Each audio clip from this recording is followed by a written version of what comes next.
These decisions are fundamentally in the hands of Europe's leaders, and fortunately they understand the seriousness of the situation and the urgent need to act. I've been in frequent contact with them over the past several weeks, and we know that there are specific steps they can take right now to prevent the situation there from getting worse. In the short term, they've got to stabilize their financial system, and part of that is taking clear action as soon as possible to inject capital into weak banks. Just as important, leaders can lay out a framework and a vision for a stronger Eurozone, including deeper collaboration on budgets and banking policy. Getting there is going to take some time, but showing the political commitment to share the benefits and responsibilities of an integrated Europe will be a strong step. Given the signs of weakness in the world economy, not just in Europe but also some softening in Asia, it's critical that we take the actions we can to strengthen the American economy right now. Last September, I sent Congress a detailed jobs plan full of the kind of bipartisan ideas that would have put more Americans back to work. It had broad support from the American people. It was fully paid for. If Congress had passed it in full, we'd be on track to have 1 million more Americans working this year. The unemployment rate would be lower. Our economy would be stronger. Of course, Congress refused to pass this jobs plan in full.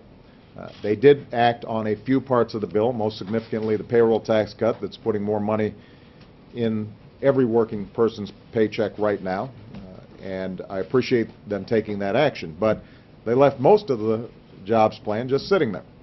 And in light of the headwinds that we're facing right now, I urge them to reconsider, because there are steps we can take right now to put more people back to work.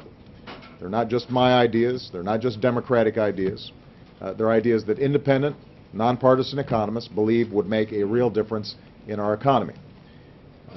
Keep in mind that the private sector has been hiring at a solid pace over the last 27 months. But one of the biggest weaknesses has been state and local governments, which have laid off 450,000 Americans. These are teachers and cops and firefighters. Congress should pass a bill putting them back to work right now, giving help to the states so that those layoffs are not occurring. In addition, since the housing bubble burst, we've got more than 1 million construction workers out of work. There's nothing fiscally responsible about waiting to fix your roof until it caves in.